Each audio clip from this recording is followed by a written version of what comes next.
اللهم صل على سيدنا محمد يا رب صل وسلم.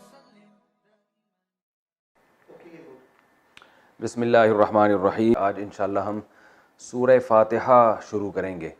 اس سورت کا میں آسان ترجمہ دوبارہ ریپیٹ کر دیتا ہوں.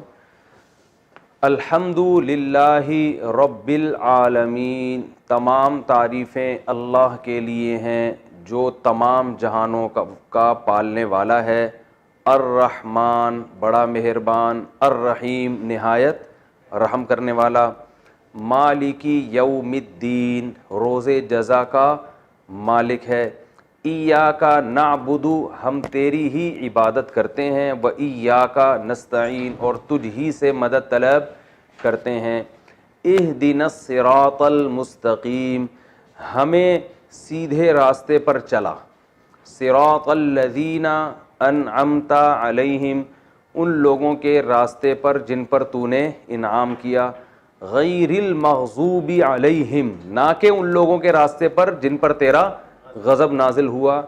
ولا الضالین، اور نہ گمراہوں کے راستے پر. آمین. اے اللہ تو ہماری دعا قبول کر.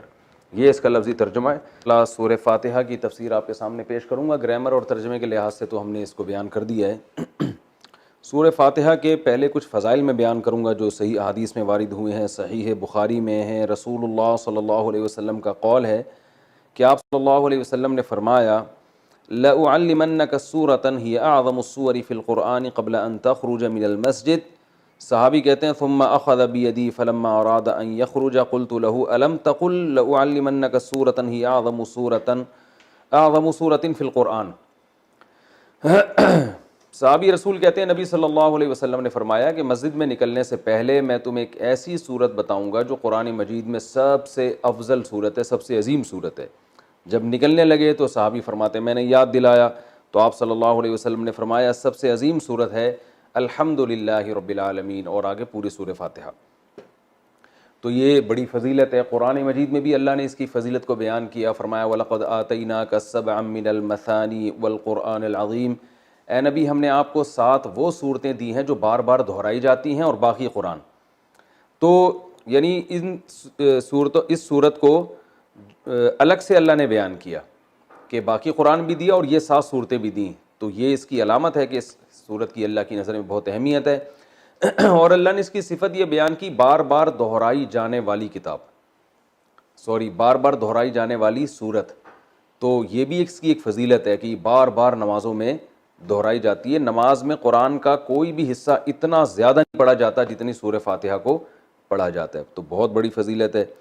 اور آپ صلی اللہ علیہ وسلم نے فرمایا لم ينزل فی التوراۃ ولا فی الانجیل سورۃ مثل سورۃ الفاتحۃ ولا اعظم منها. آپ صلی اللہ علیہ وسلم نے فرمایا نہ اللہ نے تورات میں اس سے بہتر سورت نازل کی، نہ انجیل میں، اور نہ باقی قرآن میں اس سے بہتر سورت نازل کی ہے. اور ایک اور حدیث میں آتا ہے کہ رسول اللہ صلی اللہ علیہ وسلم نے ارشاد فرمایا کہ اللہ تعالیٰ فرماتے ہیں قسمت الصلاۃ بینی و بین عبدی. اللہ تعالیٰ فرماتے ہیں میں نے اپنے اور بندے کے درمیان نماز کو ڈیوائیڈ کر دیا ہے. تو یہاں نماز سے مراد فاتحہ ہے، یعنی اس کی اتنی اہمیت ہے کہ اللہ نے فاتحہ کو نماز سے تعبیر کیا ہے. تو فرمایا کہ جب کوئی بندہ نماز میں کھڑا ہو کر کہتا ہے الحمد للہ رب العالمین، تو اللہ تعالیٰ فرماتے ہیں حمیدنی عبدی، میرے بندے نے میری حمد و ثنا کی، یعنی فرشتوں سے فخر سے کہتے ہیں. اور جب وہ کہتا ہے کہ الرحمن الرحیم، بڑا مہربان نہایت رحم کرنے والا، تو اللہ فرشتوں سے کہتے ہیں اثنا علی عبدی، میرا بندہ زبان سے میری تعریف کر رہا ہے. اور جب وہ کہتا ہے مالکی یوم الدین، تو اللہ تعالیٰ فرشتوں سے کہتے ہیں مجدنی عبدی، دیکھو میرا بندہ میری بزرگی بیان کر رہا ہے. اور جب انسان، یہ تو وہ ہے جو اللہ یعنی اللہ کا حصہ ہے. یعنی حدیث میں آتا ہے نا میں نے نماز کو اپنے اور بندے کے درمیان ڈیوائیڈ کیا، تو کچھ حصہ میرا ہے اور کچھ بندے کا ہے. تو یہ والا تو میرا ہو گیا، یہ میری تعریفیں کر رہا ہے یہ. اور فرمایا کہ جب یہ کہتا ہے ایاک نعبد و ایاک نستعین، اے اللہ ہم تیری عبادت کرتے ہیں، تجھ سے مدد طلب کرتے ہیں، تو اللہ تعالیٰ فرماتے ہیں ھذا بینی و بین عبدی، کہ میرے اور بندے کے درمیان ایگریمنٹ ہے کہ یہ توحید پر قائم رہے گا. اور اب اس نے جب ایگریمنٹ کر لیا اور میری تعریفیں بھی کر دی، تو اب ولی عبدی ما سأل، اس کا حصہ کیا ہے کہ اب جو یہ مانگے گا اس کو ملے گا. تو اب یہ مانگے گا کیا؟ اللہ تعالیٰ ہم پہ چھوڑ دیتے، ہم الٹی سیدھی مانگنا شروع کر دیتے. تو اس لیے اللہ نے فرمایا کہ بڑی چیز مانگو خود، کیونکہ اللہ کی رحمت جوش میں اور اللہ کو پتہ ہے کہ میں دعا قبول کروں گا. تو اس لیے اللہ نے اچھی دعا مانگنے کا ہمیں حکم دیا جو اہم تھی. اور حکم کیا دیا؟ اہدنا الصراط المستقیم، کہ اللہ تو ہمیں سیدھے راستے پر چلا، صراط الذین انعمت علیہم غیر المغضوب علیہم ولا الضالین. تو یہ اس طرح سے اللہ تعالیٰ نے فاتحہ کو 2 حصوں میں ڈیوائڈ کیا ہے حدیث کے مطابق. اور حدیث میں آتا ہے صحیح مسلم میں عبداللہ بن عباس رضی اللہ عنہ سے مروی ہے کہ آپ صلی اللہ علیہ وسلم کے پاس جبریل علیہ السلام بیٹھے ہوئے تھے. اچانک آپ نے ایک زوردار آواز سنی جو اس سے پہلے کبھی نہیں سنی تھی. تو جبریل نے فرمایا کہ یہ ایک آسمان کا دروازہ ہے جو کھلا ہے، جو آج سے پہلے کبھی بھی نہیں کھلا تھا. اس سے ایک فرشتہ نازل ہوا ہے، اور فرشتے نے نازل ہو کر پھر نبی صلی اللہ علیہ وسلم کو خوشخبری سنائی اور فرمایا ابشر بنورین اوتیتہما لم یؤتہما نبی قبلک فاتحۃ الکتاب و خواتیم سورۃ البقرہ. اس نے آپ صلی اللہ علیہ وسلم کو خوشخبری سنائی اور عرض کیا کہ یا رسول اللہ، آپ کو میں 2 ایسی قرآن کی صورتوں کی خوشخبری سنا رہا ہوں جو آپ سے پہلے کسی نبی کو نہیں دی گئی. تو ایک تو سورہ فاتحہ اور ایک سورہ بقرہ کا آخری حصہ، آمن الرسول بما انزل الیہ من ربہ والمؤمنون. تو یہ اس کے کچھ فضائل ہیں. اس سے معلوم ہوتا ہے کہ بہت بڑی فضیلت ہے. ایک فضیلت سورہ فاتحہ کی یہ بھی ہے کہ یہ دم میں بھی رقیہ کے کام آتی ہے. صحابی سے ثابت ہے کہ انہوں نے جن اتارا اور سورہ فاتحہ پڑھ کے ان پہ پھونک مارتے گئے اور وہ جن کے اثرات ختم ہوتے چلے گئے. تو اس لیے اگر کسی پہ خدا نخواستہ جادو یا جنات کے اثرات ہوں تو سورہ فاتحہ پانی پہ دم کر کے چھینٹے ماریں یا ویسے پھونک ماریں، اس کا بہت فائدہ ہوتا ہے. یہ سورہ فاتحہ کیا جو ہے نا کچھ فضیلت تھی جو میں نے آپ کے سامنے بیان کی. اب اس کی کچھ تفسیر بیان کروں گا. سورہ فاتحہ میں نماز میں اس کا کیا مقام ہے؟ رسول اللہ صلی اللہ علیہ وسلم نے ارشاد فرمایا کہ من لم یقرأ بفاتحۃ الکتاب فلا صلاۃ لہ. بخاری کی حدیث ہے، جو شخص سورہ فاتحہ نہیں پڑھتا اس کی نماز نہیں ہوتی. تو اتنی بات تو بہرحال ثابت ہے کہ سورہ فاتحہ نماز کا ایک ضروری حصہ ہے. اب اس میں اختلاف ہے فقہا کا کہ امام اگر پڑھ لے تو سب کی طرف سے کافی ہوگی یا نہیں ہوگی.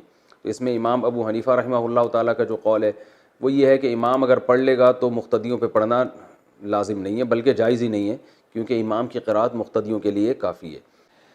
باقی سورہ فاتحہ کی تفسیر کیا ہے؟ یہ قرآن مجید کی وہ صورت ہے جو سب سے پہلے جس کو رکھا گیا ہے. نازل تو پہلے نہیں ہوئی ہے لیکن رکھا سب سے پہلے گیا اس کو. اس کی وجہ یہ ہے کہ ہم جب بھی قرآن کی ابتدا کریں تو سورہ فاتحہ سے کریں. فاتحہ کا معنی ویسے بھی کھول دینے والا، کھول دینے والی. تو یہاں سے گویا ابتدا ہو رہی ہے، قرآن کھل رہا ہے یہاں سے. تو اس صورت میں اللہ تعالیٰ نے اس کو تمہید بنایا ہے. جیسے ہر کتاب سے پہلے کچھ ایک تمہید ہوتی ہے نا، انٹروڈکشن ہوتا ہے، تو گویا یہ ایک قسم کی تمہید ہے. تو اللہ نے اس میں سب سے پہلے اپنا تعارف کروایا کہ الحمد للہ رب العالمین، تمام تعریفیں اللہ کے لیے ہیں جو تمام جہانوں کا پالنے والا. یہ جو للہ میں لام ہے نا، اس کو تخصیص والا لام بھی کہتے ہیں. گاڑی اردو ہے، سمجھ میں نہ آئے تو کوئی ایسی بات نہیں ہے. یوں سمجھ لیں کہ اسلام کا مطلب ہے تمام تعریفیں صرف اللہ کے لیے ہیں. یہ صرف بھی یہاں لگا ہوا ہے، یعنی جتنی بھی تعریفیں ہیں، سخاوت ہے، جود و سخا ہے، بہادری ہے، یہ جو بھی کمالات سمجھے جاتے ہیں، علم والا ہے، رحمت والا ہے، تو تمام تعریفیں حقیقت میں صرف کس میں پائی جاتی ہیں؟ اللہ میں. اگر انسانوں میں کوئی تعریف ہے تو وہ اللہ کی دین سے ہے، اللہ کی عطا سے ہے، ورنہ حقیقت میں حقیقی تعریف کا مستحق تو صرف اللہ کی ذات ہے. تو اللہ نے اپنا تعارف کروایا رب العالمین، تمام جہانوں کا پالنے والا. اس لیے کہ جب تک آپ کے سامنے کتاب کے مؤلف کا انٹروڈکشن نہیں ہوگا آپ کتاب کو ویلیو نہیں دو گے. الحمدللہ رب العالمین. العالمین عالم کی جمع ہے، عالم کہتے ہیں جہان کو. بہت سارے جہان ہیں. اب اس میں علماء کی مختلف آراء ہیں. بھئی جہان اس اعتبار سے بھی ہیں کہ زمین ایک الگ دنیا ہے، آسمانوں کی ایک الگ دنیا ہے، پھر آسمان 7 ہیں، ہر 7 آسمان کی ایک الگ دنیا ہے. تو اس لحاظ سے اللہ نے بہت سارے جہان بتائے. اور بعض علماء کہتے ہیں اس لحاظ سے بہت سارے جہان ہیں کہ ایک جہان یہ دنیا کا ہے، ایک قبر کا ہوگا اور ایک آخرت کا ہوگا. یہ بھی تو الگ الگ جہان ہے نا، ہم تو شفٹ ہوتے ہیں. ہماری روح یہاں سے مادی زندگی سے برزخ میں جائے گی، برزخ سے پھر آگے دوبارہ حشر میں، پھر جنت ہے یا جہنم ہے. تو یہ سارے مختلف جہاں ہیں. اور بعض علماء کہتے ہیں اس لحاظ سے یہ مختلف جہاں ہیں کہ جیسے ایک مادی زندگی ہے نا انسانوں کی ہے، ایک فرشتوں کی بھی زندگی ہے، ان کی بھی ایک الگ دنیا ہے، جنات کی بھی ایک الگ دنیا ہے. تو جنات کیوں ٹریس نہیں ہوتے، کیوں نظر نہیں آتے؟ اس لیے کہ وہ مادی چیز نہیں ہے، وہ ایک الگ ہی مخلوق ہے جو ہم اس کو دیکھ نہیں سکتے. آگ سے بنی ہوئی مخلوق ہے. اور یہ جو فرشتے ہیں یہ روشنی سے بنی ہوئی مخلوق ہے. تو یہ بالکل ایک الگ جہاں ہے. تو اس لیے انسان کی جو ریسرچ ہے نا، جو مادی ذرائع ہیں تحقیق کے، اس میں یہ آتے ہی نہیں ہے. تو یہ الگ الگ جہان اللہ نے بنائے ہیں فرشتوں کی. غلط ہو سکتا ہے یہاں بہت سارے فرشتوں میں نظر نہیں آ رہے، یہاں ہزاروں جنات ہمیں نظر، اور شکر ہے کہ نظر نہیں آ رہے، کیونکہ ہمیں نظر آئیں تو پھر جنات کو ہم نظر نہیں آئیں گے، ہم یہاں سے شارٹ ہو جائیں گے. ٹھیک ہے نا. تو ہوتے ہیں جنات بھی گھوم رہے ہوتے ہیں دائیں بائیں. تو ابھی اللہ کا انٹروڈکشن چل رہا ہے. تو اللہ نے فرمایا کہ اس کی بہت ساری صفات ہیں، لیکن اس کی جو سب سے اہم ترین صفت ہے، بڑا مہربان اور نہایت رحم کرنے والا. اس کی وہ جس کو میں نے الرحمن رحیم کے لفظ میں بہت ڈیٹیل سے میں بیان کر چکا ہوں کہ اللہ کی رحمت اللہ کے غصے پر غالب ہے. اور اللہ اصل میں تو رحم ہی کرتا ہے، سزا جب دیتا ہے کہ جب کوئی اس کی نافرمانی کرے، اور اس میں بھی بہت سارے آپشن اس نے معافی کے رکھے ہوئے. تو الرحمن الرحیم آگے فرمایا کہ مالک یوم الدین، روز جزا کا مالک. دیکھیں مالک تو اللہ اس جہاں کا بھی ہے اس جہاں کا بھی ہے، لیکن روز جزا کا مالک اس لیے اللہ نے بیان کیا کہ اس دنیا میں عارضی طور پر انسانوں کی بھی حکومت ہوتی ہے، لہذا انسان ایک دوسرے پہ ظلم کرتے ہیں اور اللہ یہ ظلم ہونے دیتا ہے، کیونکہ اللہ نے اختیارات دے دیے ہیں کہ تم چاہو تو سیدھے راستے پہ چلو، تم چاہو تو غلط راستے پہ چلو. اس قسم کے اختیارات اللہ نے ہمیں دے دیے. تو آخرت میں یہ اختیارات نہیں ہوں گے، اور آخرت میں ملکیت صرف اور صرف اللہ کی ہوگی.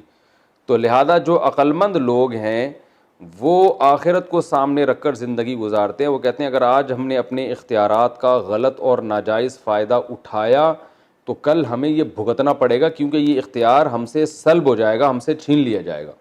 تو اس لیے اللہ نے بتایا کہ مسلمان کا عقیدہ کیا ہے کہ اللہ دنیا کا بھی مالک ہے اور آخرت کا تو تنہا مالک ہوگا. اس میں تو عارضی طور پر بھی لوگوں کو اختیارات نہیں ہوں گے.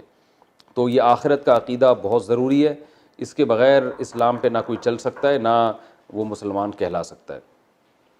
تو مالک یوم الدین کے بعد اللہ نے ہم سے ایگریمنٹ کروایا ایاک نعبد و ایاک نستعین، کیونکہ آگے اسلام پر چلنا اسی پر موقوف ہے.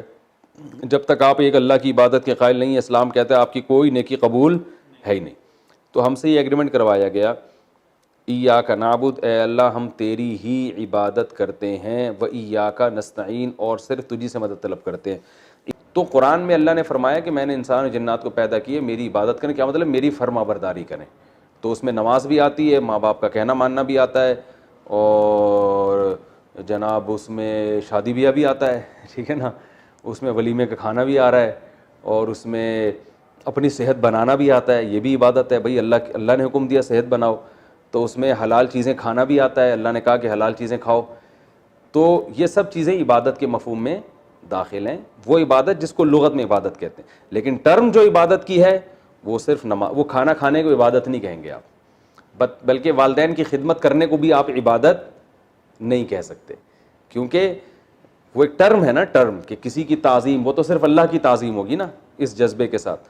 تو وہ عبادت نماز ہے، روزہ ہے، زکوٰۃ ہے، حج ہے، تسبیحات ہیں، اعتکاف ہے، اور یہ جہاد بھی اس میں داخل نہیں ہے اس عبادت میں. وقت ہو گیا میرا خیال ہے جی.